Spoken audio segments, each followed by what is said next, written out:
People do it all the time. This is the Good Neighbor Podcast, the place where local businesses and neighbors come together. Here's your host, Sophia Yvette.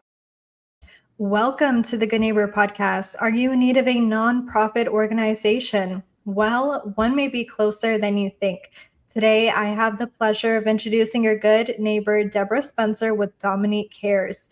Deborah, it is so wonderful to have you on today. Now, we are so excited to learn more about you and your business. So go ahead and tell our listeners just a little bit more about your company.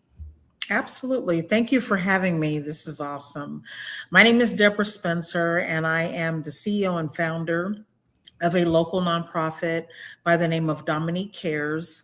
It is named after my daughter, who will be 30 years old, who is autistic and IDD. And we started this nonprofit approximately 10 years ago to help bridge the gap for services for kids and adults with all disabilities. Wow.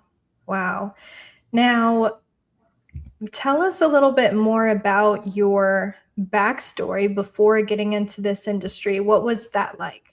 Absolutely. Currently, before getting into the nonprofit space, I was in the corporate space as in upper management with a large organization. We currently, at the time, we lived in California, so we relocated to Texas approximately 20 years ago. And I knew I was coming to a state where the services were not equivalent to what I was accustomed to, but I had no idea where Texas ranked as far as services for kids and adults with disabilities. So I did the corporate space for 31 years. And then I transitioned out of the corporate space and launched the nonprofit. I have a husband. I've been married. I have an older son who's 41. My kids are 11 and a half years apart. My husband and I have been married 44 years. And so I decided to launch the nonprofit full time. At the time that I launched the nonprofit, we were providing just some resources and services, some financial assistance, some advocacy, some resource fairs to bring awareness and acceptance to parents and professionals. And then during COVID, we decided to launch camps for school-age kids and adults because everybody was sheltering in place. So we opened our doors at our facility in Plano, and then we allowed individuals to come in that needed the contact during COVID to help keep their skills, and gain skill set. So we launched the camp for 4 weeks, and then the camp was a great success, and parents needed that because most of the kids that we service, they don't do well in traditional camps. So it has evolved into what we do today, which is we run a full service for camps and an adult program Monday through Friday, 365. Wow. Deborah, there's so much ground we can cover just in this interview alone. But let's start here. What is that number one misconception you tend to come across with being a nonprofit and the mission work that you're doing? One of the I'm going to talk one thing about a misconception, but one thing just about awareness. A lot of people don't know that the services where I'm currently, we actually help all 50 states. So if someone contacted us from another state, but most of our services are provided here locally because this is where we are physically. But Texas is one of the worst states. It's not a bad state. It's a great state. You can do well here. Businesses thrive and all of that. But when it comes to how they port services and take care of the special needs population, we're 49 out of 50. And I don't think a lot of people know that. So this is a great, rich state, but there is currently a wait list that's about 17 to 20 years long that you have to get on to get some of the services. There are some preliminary services you can get, but the services that can really help propel families forward, there is currently a 17 to 20 year wait from the time you get on that list. So, Deborah, what specific services do you provide today to help bridge that gap? So we offer some advocacy, we offer camps, we offer an adult program, we offer some scholarships to offset cost, and we also offer some financial assistance while people are waiting for services. But more importantly, we're a resource to help families navigate, because I personally know what it feels like to get a diagnosis and not know what to do, not know which direction to go, not know how to navigate services through the school district, through your health professionals, through even advocating for your kiddos beyond their school years. So those are the services that that I pride myself in on offering as well. So not only can they bring their individuals to a camp where they're going to get, adaptive yoga, cricket, soccer, basketball, tennis, life skills, art, music, but we also help them tap in to the other resources that they need as a family. That is so important. Now, Deborah, we're going to go ahead and switch gears here for a second. We do know that marketing is the heart of every business. So ideally, who is the ideal individual that you're really looking to help? And other than your physical location, how are you able to reach more people? So our targeted audience, is we handle, actually, we do service more profound kids. And what I mean by that, and I say kids, but it's interchangeably with adults.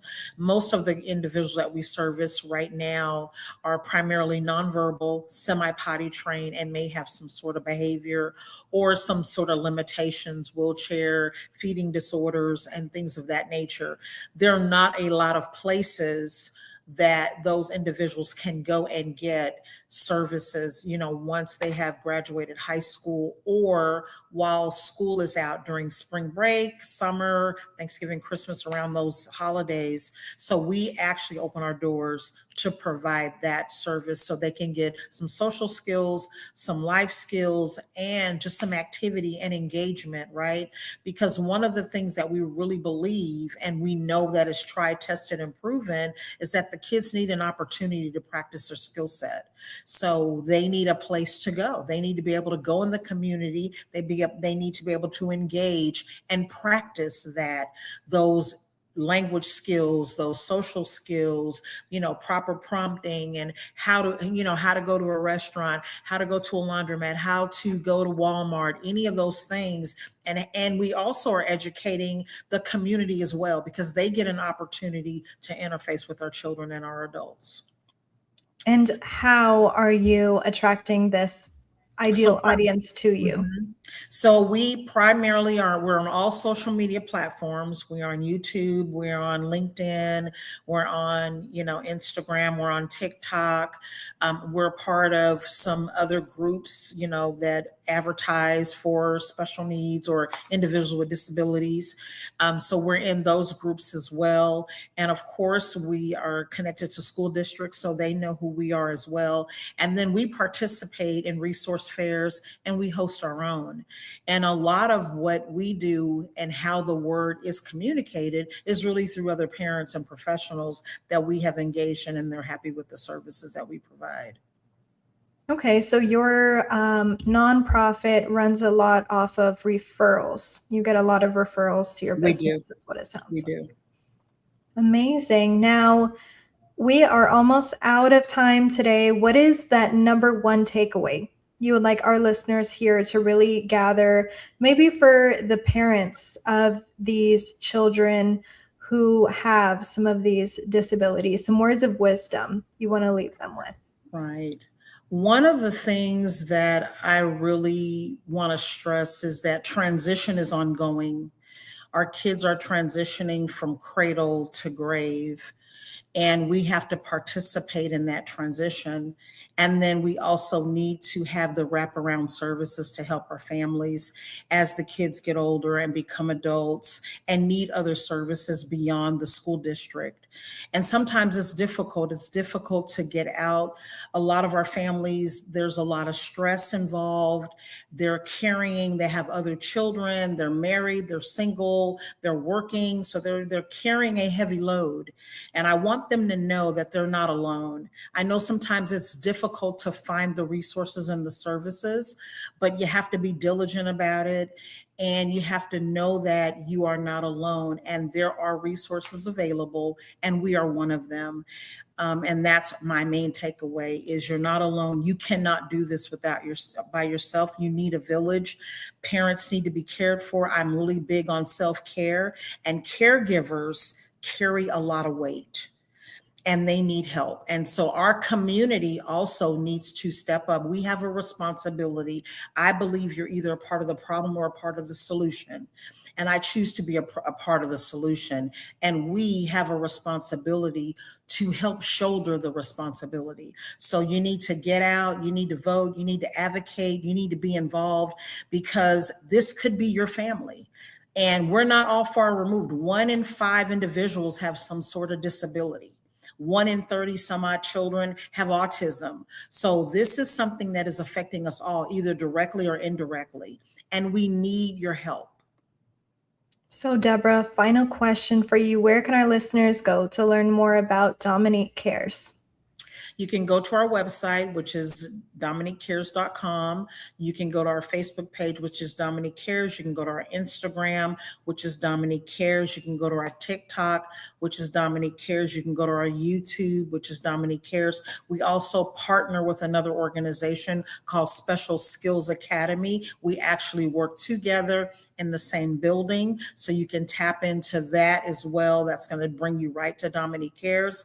And we're located at 2621 Summit Avenue, Suite 400 in the city of Plano. Well, Deborah, I really appreciate you being on the show today. We wish you and your nonprofit the best moving forward. Thank you. Thank you for this opportunity. Thank you for listening to the Good Neighbor Podcast. To nominate your favorite local businesses to be featured on the show, go to gnpfrisco.com. That's gnpfrisco.com. Or call 469-221-9345.